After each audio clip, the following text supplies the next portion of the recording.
Hello, everyone, and welcome to Dice Dames and Dudes. Why? What do I'm you? looking. You're speaking. I'm looking at you. You giggle at me every fucking time. So before we get started, for those of you who didn't see last week, I am actually with Shae, and that is why the audio is coming through one place. And as an extra little fun thing, my camera does not want to work, so we're gonna be an icon tonight. Yay! Yay! Yay! But Icon hey, I mean, power. Volsung's got his cool art up, so at least there's that. Oh yeah. Yeah. Oh, we didn't change that either. We're supposed to change his name. Yeah, we'll And do that. change Get it. around to Shit. it eventually. Is it? I'm calling you Kronos with a C. No. Okay. C. Nope. Kratos. Always I see got to we're be starting difficult. early. All right, Sai, you wanna take this over? Hey Woodrow. Yes. Over to you. Would you like me to? All Oh, right. for fuck's So, sake! last Welcome, time everybody. on Dice. We already said that. So, Yes. last time on Dice Dames and Dudes, the party gathered its resources and headed off to investigate the mysterious psychic sixth sense that Dis was having. As they ventured forth, it became clear that something was off in this section of the jungle. The smell of decomposition blanketed the area like a thick soup. Some of the dead fauna were puppeted by a beautiful red flower. Eventually, coming across the temple, they found it covered in vines large enough to destroy the structure. It turned out to be a large magical plant engorging itself on an infinite supply of blood from within. Fighting off the flower's guardians, they eventually cut their way into the temple, coming face to face with the coarse blossom growing inside. Dis weakened the plant with Suzaria's death totem, blighting the plant before Brynn delivered the final blow, throwing her axe down its gullet and detonating its arcane fire. And that's actually where we left off. So Come on, baby, light my fire. Oh. after Brynn's turn, the plant was deceased, and that is what Brynn was being held aloft by. So the vine that was holding her aloft begins to sort of sink down into the blood as the bud plant begins to fall and sort of smash her into the blood pool. And you guys all just see this big wave of blood wash up and over the battlefield we were just in. You can bring up the map if you would, if you want, because we're gonna be moving through. It won't be anything crazy, but just so you can figure out where people are standing and stuff like that. All right, give me 1 minute because I was not no worries. expecting any maps this week. I was led to believe. This is just so you guys can see where you are in the temple and move Remember around. There's where not you going to were. be anything Right. happening. 1 moment, please. Instances are happening. So I So- think that I hit into a giant pool of blood, and now we have a tidal wave coming up over everybody. Like, sorry guys, I know I'm big. Well, it was the giant flower too. Yeah, that's true. Yeah. That's true. There's an awful lot It's of about- plant matter to fall down into a pool. Let's see. That makes me feel better. I mean, it's There a we big old go. plant. Yeah, Exactly. it's about not 10 by Bryn's big 10. old ass. So a wave comes up about 10 feet out of the blood pool as Brynn gets pushed down below. And Brynn, as that happens, you hear a voice in your head similar to Dis did prior. You are not blooded, child, yet we have judged your heart to be pure, walking the path of a warrior wearing ferocity as armor, yet still open, trusting.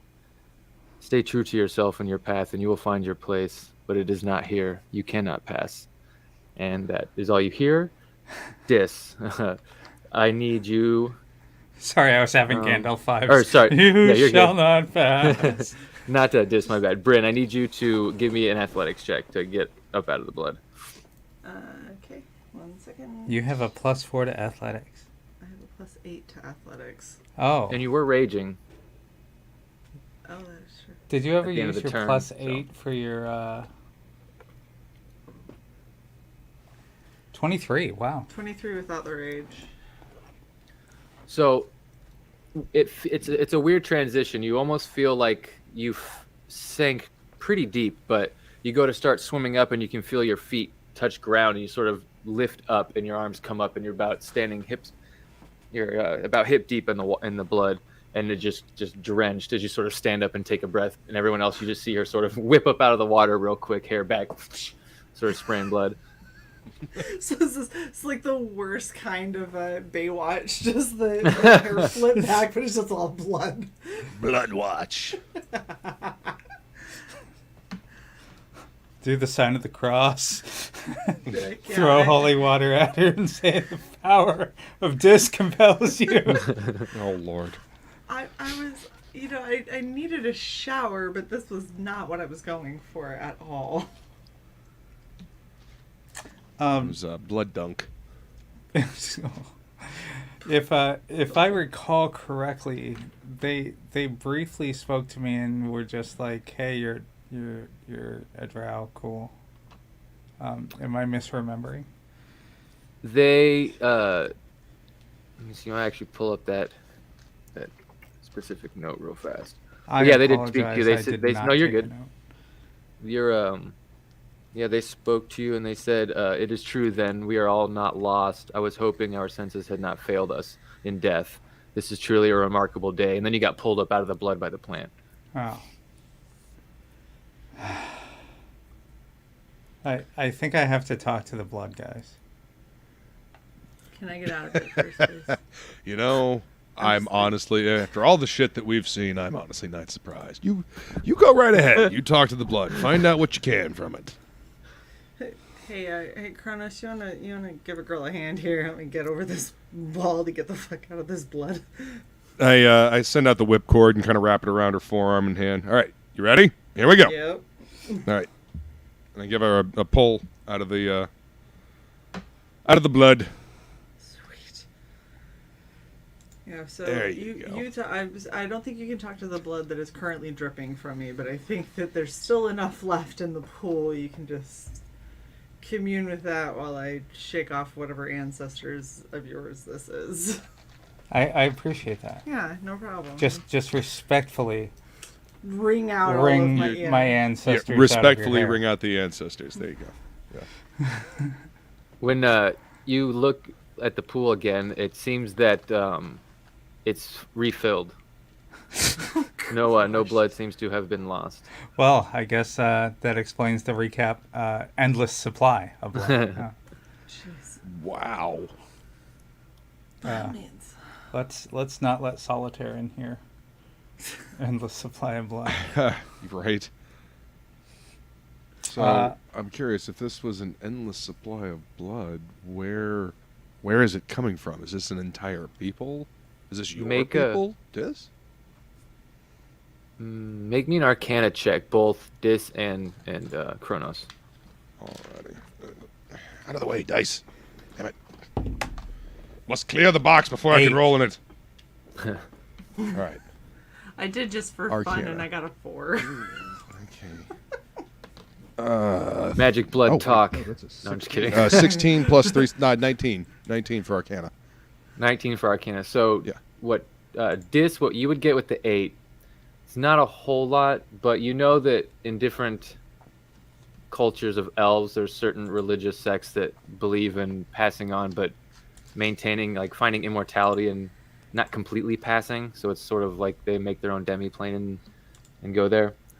This might be related to that, but you're not exactly sure why they would need the pools of blood. Kronos, you do know Yes. there are things like you have like the ever-flowing flask, Right. and there's other magic items that create ever-flowing things like that. So this might be some sort of divine artifact or a blessing on the temple Okay. that may have stopped or ceased if it had been destroyed. Oh, okay. And I relay that to them. You know, that I've have an idea of something like that. By the way, just a side note, Lola sucks. Lola just went live. Hey, Silver, thanks for stopping by, man. Good to see you, Silver. Hey, Silver. Hey, Sylvie. Let's see here. I'm gonna go and stick my hand in the blood. Sorry. Right into your. Give me a charisma saving throw. A charisma. Ooh. And roll high. 94. Yes. 23. 23. Okay. So you feel an urge to want to walk in, but you are not compelled to. I'm sorry. Shae has corrected my math. 22. 22. That still makes a 20.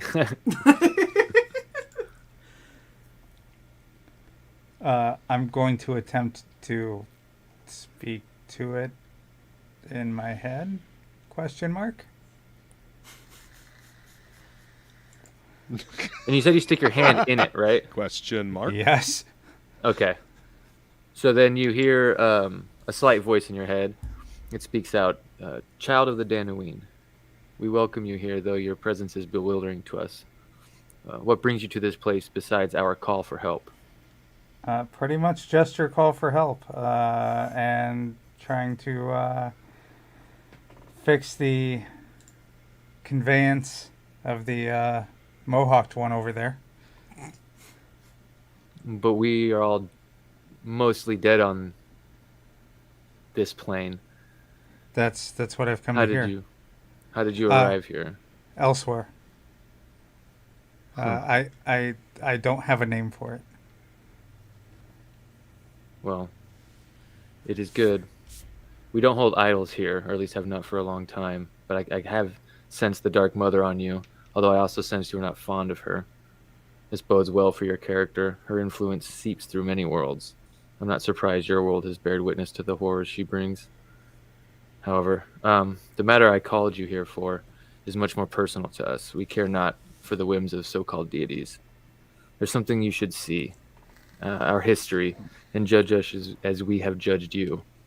You sort of get these crazy flashes of all this information and sort of quick flashes of history. You'll see 2 planets. Both of them are bright, sunlit Edens. You are looking up at the night sky from Felandir. You can see Roshana and all the moons in the night sky. And then there's a flash of intense light that comes from the largest moon, and it begins to like separate into pieces. The air around the world that you're standing on sort of rushes past you. You can see the moon crumble above, and waves begin to rise and destroy the civilization that you're standing in. And then you can see Roshana is struck with shadow. The planet grows dark. The elves begin to change their features. They grow ashen pale or a pale purple. Their rituals change, utilizing light to thriving in darkness. The sacrifice becomes necessary to adapt to the new dying world. It's not evil in any sort of sense. It's just they had to find a way to thrive. You eventually see an expedition of high elves into the dark world, and the 2 factions begin to fight. You see flashes of war, massive weapons being forged, strange alchemy being concocted in laboratories. Then you see this gleaming red gem.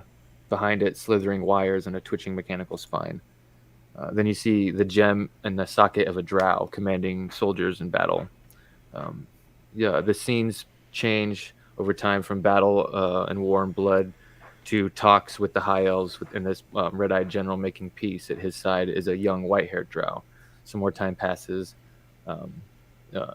Sickness ravages the dark world, and billions die. Only a small fraction remain of drow, and the white-haired drow sort of stands over this council of the remaining. And they seem scared by his words, though you cannot hear them. His anger seems to rise as the other drow grab their heads, and you hear this maddening scream pulse through your mind. And the cries deafen. All you hear is the labored breathing of the white-haired drow. You see one surviving drow among them. It's the red-eyed general, seeming unaffected by this psychic attack, and the 2 begin to fight, and then there's another flash. You see a Drought Temple, this time on a frozen world. An old, blood-eyed general walks into the temple as you see white-robed high elves standing around, placing their hands on him, as another younger elf woman comes up and begins to pull on the red-gemmed eye. And you can see the wires and mechanical spine rip out as it kills the drow. You can see its true nature as a droid-like device. Oh yeah, and the daughter didn't seem to live beyond the trauma of the process. And then it flashes back, and you hear the priestess again in your head. The Blood Eye is a powerful artifact that helped our planet fight back against the High Elven Scions. Unfortunately for them, the disease that killed our kind evolved Zorg's abilities. His power is unfathomable. The device can help you survive in this world. If you decide to, or even help you fight back, should you find it in your heart. Once power has been restored to the temple, a star map will give you the location of the where the Blood Eye was hidden. The data is old and things may have changed. And then the voice goes silent. And you kind of open your eyes, and the only light in here, it's very dim. All of the budding bright lights from the flowers have sort of ceased, and the only light is from the remaining kind of statues and the ceilings, where you see that sort of those pulsing threads of light that I talked about last session. They're sort of flickering lights in stasis, almost like they're trying to power on or trying to go into emergency mode, but they can't quite even do that. So, I'm going to try to summarize this for the party, unless they were able to see through the implants that we have what I saw in my head. No. There was a cataclysm. The elves turned maybe more primal, not evil. There was a great war between the High Elves, and the Drow. The Drow were commanded by a general with an artifact. This artifact allowed the Drow to fight back against them effectively. The opposing elves then unleashed a plague to wipe out the Drow. Jesus. The plague then bit them in the ass. Shocking. And if we want to have a hope of defeating this other elf race, which is, I'm assuming, where Kirby's body is, and more than likely our way out of here, then we're probably going to need that artifact. Yeah, it's seeming pretty likely. And to find it, we have to restore power to the temple, which will give us a map of where it's at. Do elves have lizard brains? Elves have elf brains. I suppose if they wanted to rip open a lizard, they could have lizard brains. Is that like an hors d'oeuvre? It's like in the human lizard brain, like your lizard brain tells you this. Yeah. It's, yeah. They do, but they wouldn't admit it. But they wouldn't admit it. That's accurate. That's accurate. More sophisticated than that. How dare you? We're not so base. And with all that, you get the sense that this is, like, this temple is holding the clergy that once lived here. And there's it was more than one voice kind of talking to you. It was almost like a council. And they were calling you here to give you that information, or not just to give you that information, but in hopes that you would kill whatever the fuck this plant is. And so their temple wouldn't be destroyed, because if that got destroyed, then they would cease to exist. So it was almost just like a basic survival thing. And then they're kind of rewarding you with the artifact. They like they said, it'll help you hide, or you can fight back. But yeah, you get the sense that it just completely hides you from this guy's psychic invasion. So not to go against my nature, but I tend to think that I have two natures. One is to hide. The other is to beat ass when it's needed. Clap cheeks, baby. Exactly. I think these other elves need some deep dicking, and we're going in balls. Wow. So Balls I deep. have a I have a question. This this plant seems like it was attuned to it's gorging itself on blood. Did it just find its way here? Was it planted here? Like I mean, yes, har. Very putty. No. I mean, but was it intentionally put here to soak up and destroy what was left of your people? They didn't say, but it seems rather... I mean, it seems awful fucking convenient that this Yeah. blood-sucking plant was dropped here and was able to gorge itself and take over this entire fucking jungle. That's, I don't like coincidence. I don't believe in coincidences. Me either. So I'm going to say my sources, which are just me, say no. It was not a coincidence. Give me investigation checks. Since you guys are kind of moving around the room and looking around. Oh, excuse me.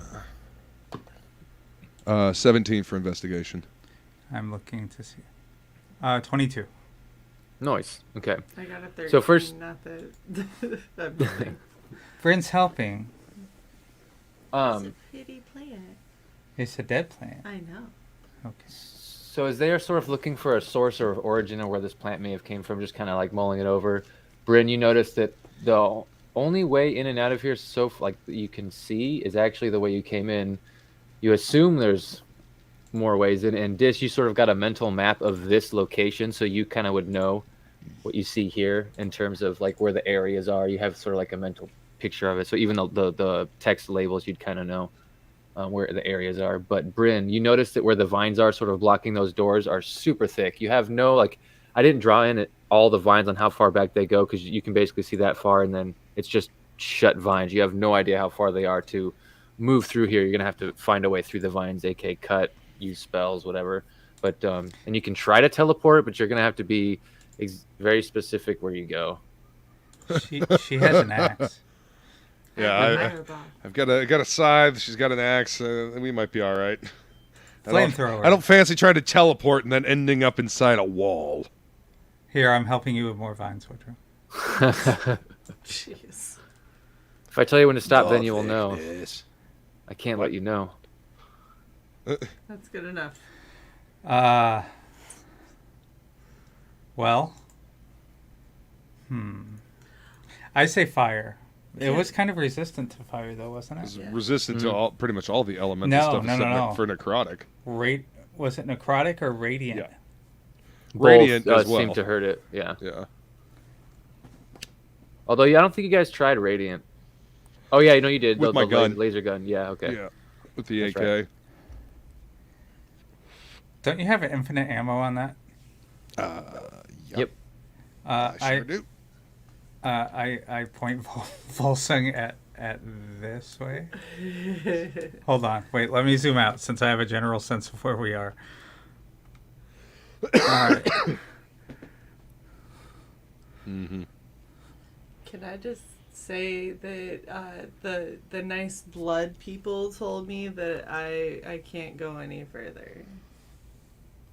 Okay. I'm just throwing that out Okay. there. I'm not cool enough for this club. Well, I'm Dis, almost you feeling felt like I should go have a conversation with the blood people as well before I go venturing back there.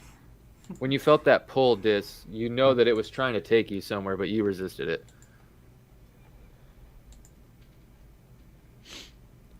Yeah. I typically try to resist when people try taking me places and haven't asked. Nope, I'm gonna let that one go. Shut up.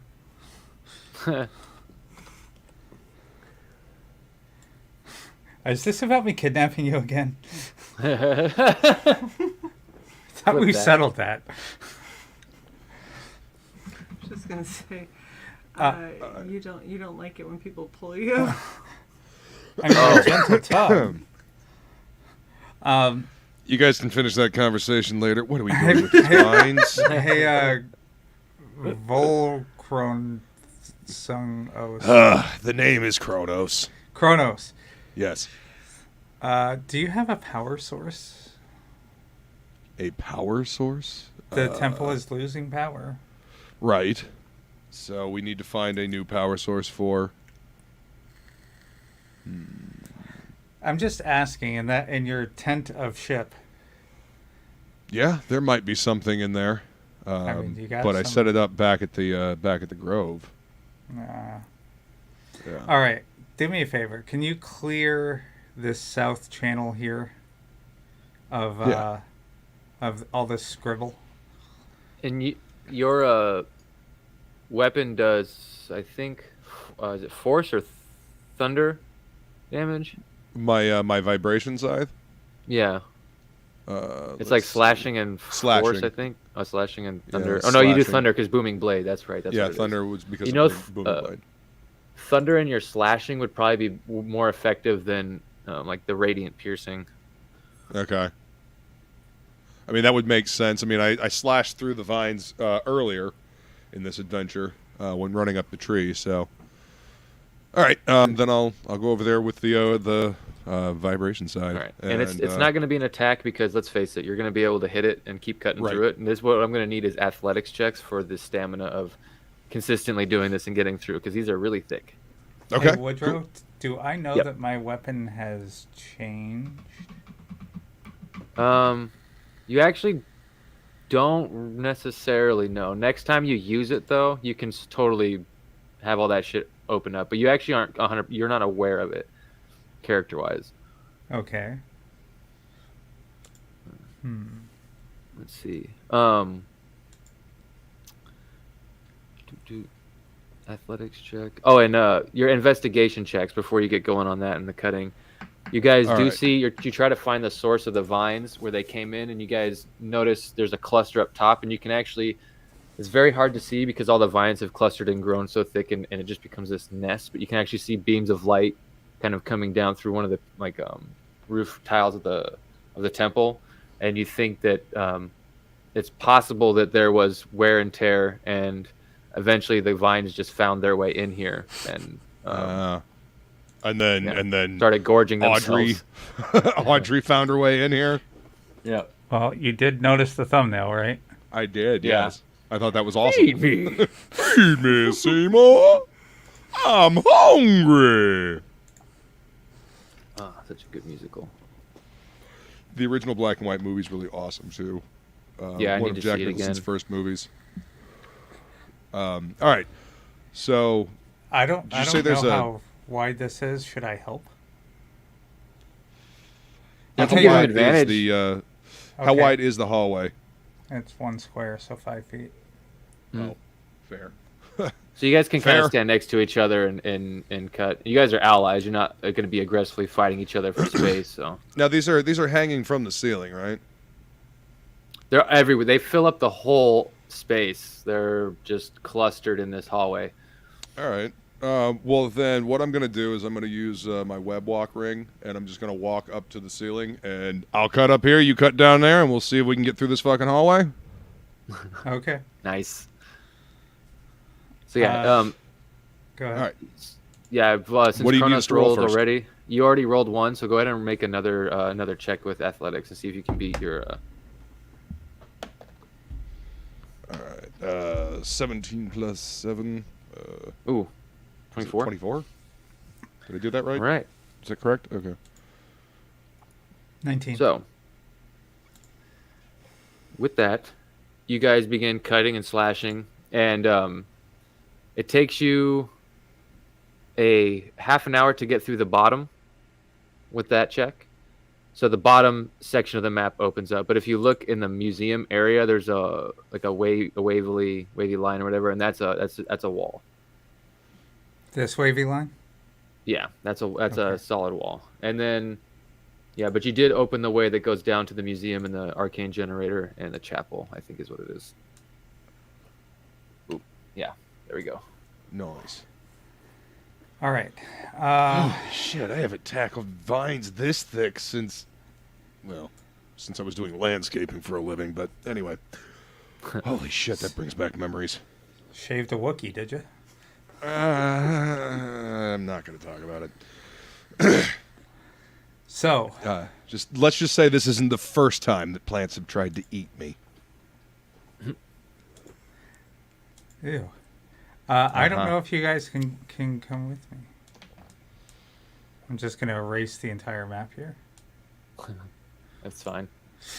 Jeez. I'll is do why it we later. neighbors. I'm not saving it. Even if you did, I have like 90 copies of it because I I've made it know. a billion sizes. Here's size 18. All right. So I'm gonna look around. I don't want to try to walk through here and get shocked. Are there any kind of hieroglyphics or anything like that I see that I can make Dis read for me?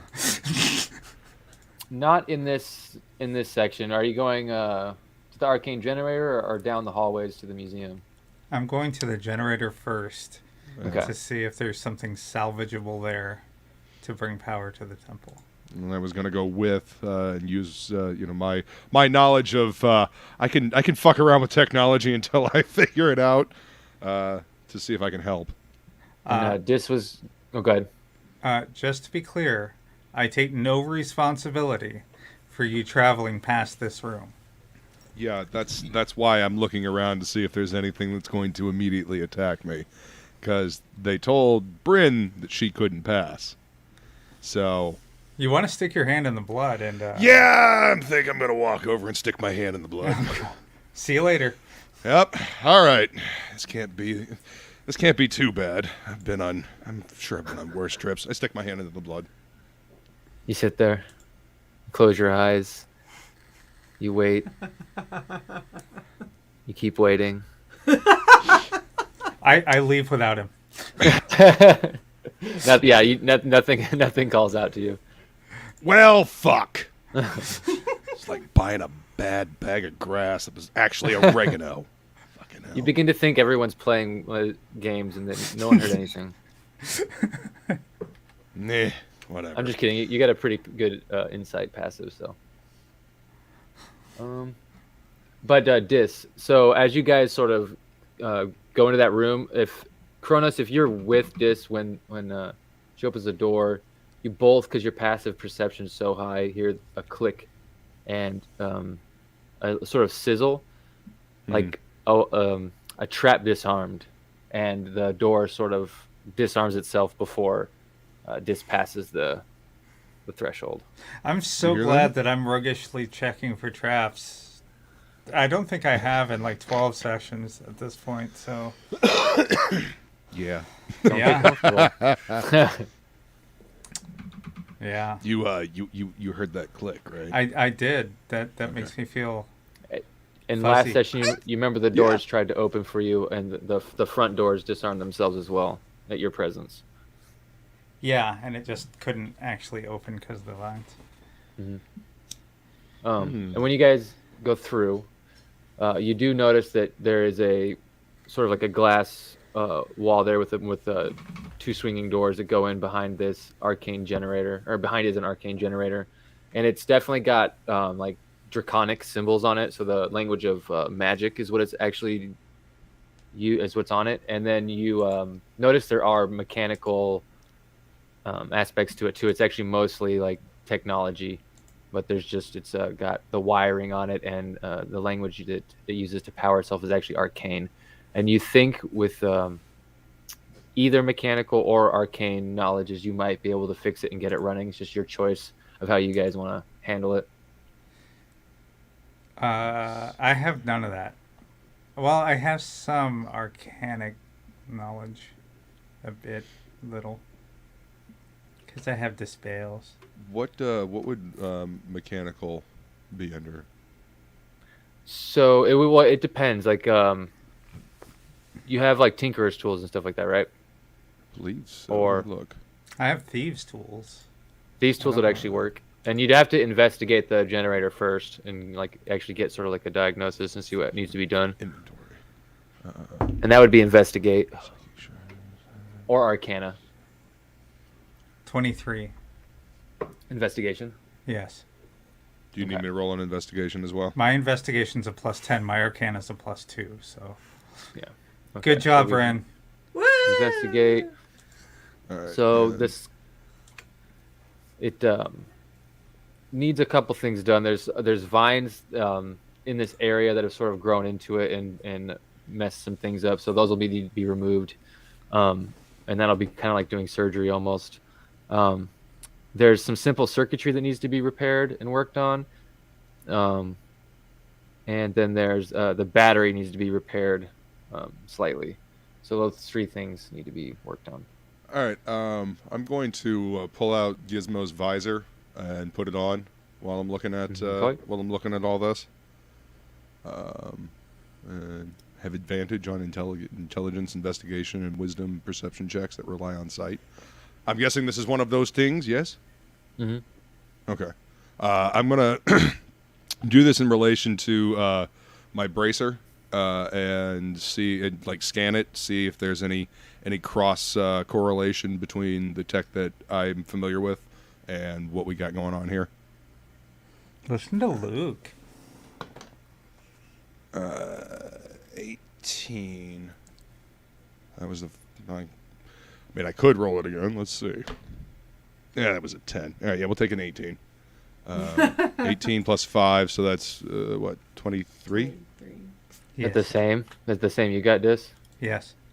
Okay. Then yeah, no, you don't gain any further information except for with the scanning of the device, since that's an additional thing. You do know that removing those vines, if you do that and mess up, it could make the other processes harder, but leaving them in there is already making them a little bit harder. Removing them could make the easier for the other two, but messing up could make it even harder, basically. And that would be either like thieves' tools or tinkerers' tools to remove the vines, or like a medicine kit might work too. I think medicine kit has like surgery stuff. Let's see. A nature herbalism kit maybe, because they're vines. I don't know. I let people. Actually, I don't have any of those kits. I got a flask. Well, then it would be acrobatics, and the DC would be because it'd be like the dexterity of your hands. Can I poison these things with my poisoner kit? No. Damn it. Considering they're immune to poison.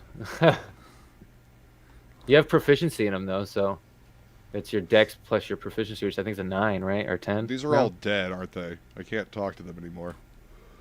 My dex is a 5. My proficiency is a 4. So, yeah, 9. Yeah, you could technically try, but you don't think that you would get any results from a dead evil plant. Right. I mean, I was warned that they were hostile anyway. I mean, trying to talk to them might actually make them seize up and do more damage. Yeah, we killed their dad. Yeah, we killed Audrey too. Brynn killed their... It tried to eat me. And then it dropped me in blood. It was very rude. No, I tell you what's rude. The blood people talking to both of y'all, but not talking to me. That's what's rude. Anyway. They must not have liked your spirit. I am Drow, and she is friend of Drow. Not surprising. She is shower companion of Drow, so they like her. Yeah, whatever. Listen, we're going to have to be really fucking careful removing these vines.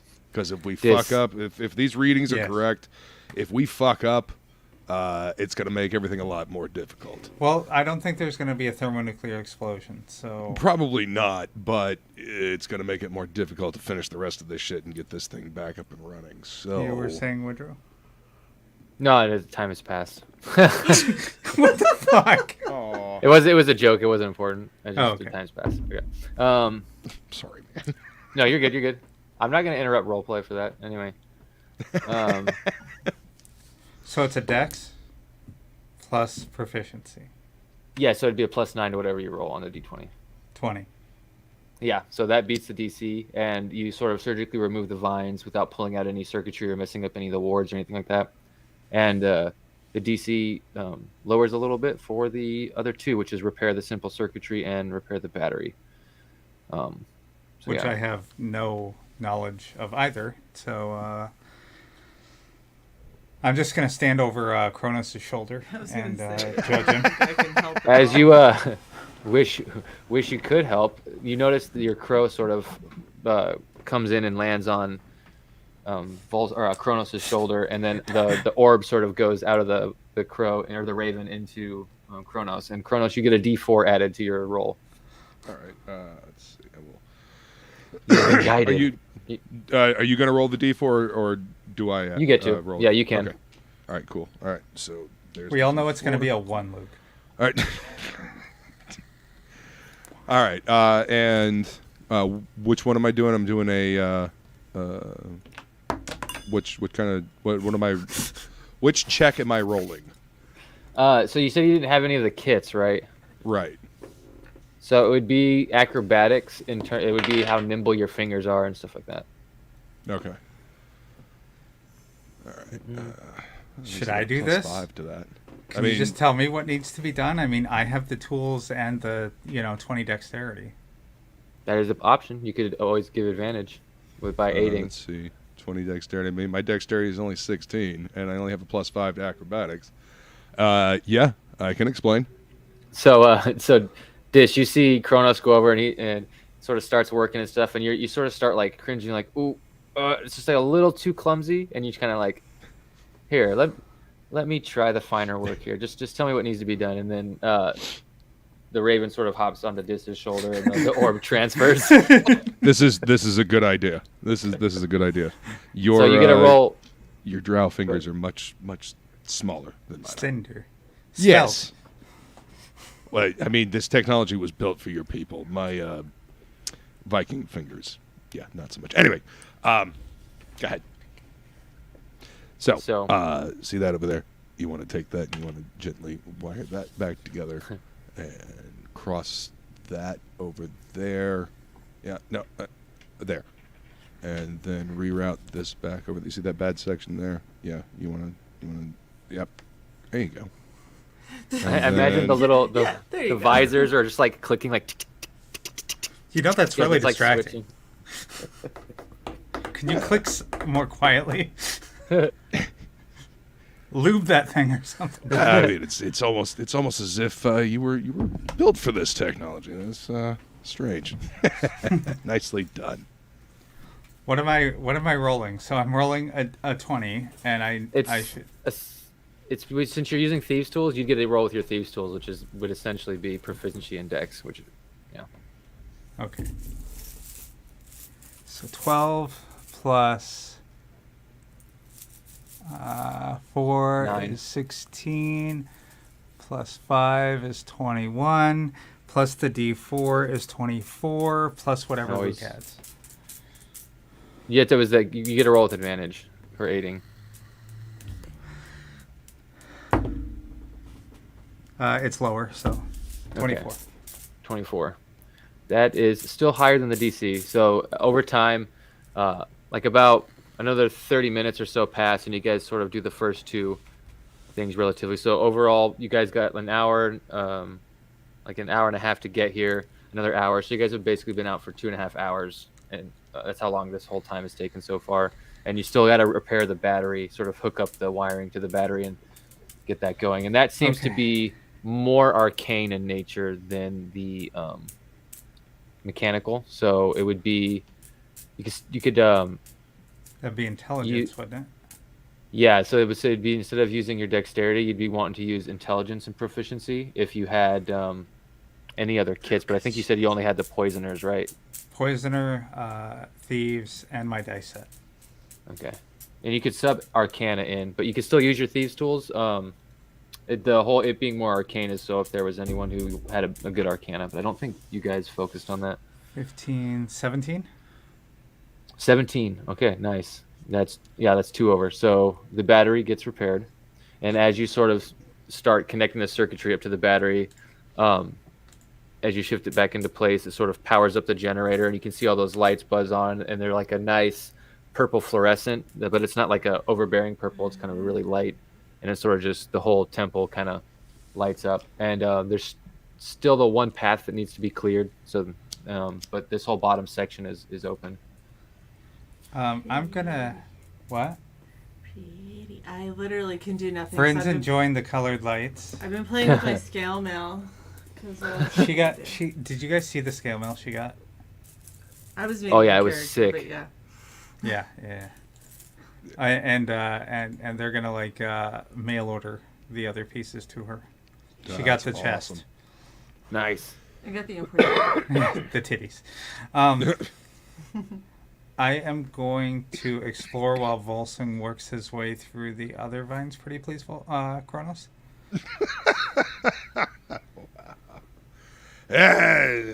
Once a fucking landscaper, always a landscaper. I'll go take care of it. I feel like I could swing some stuff, but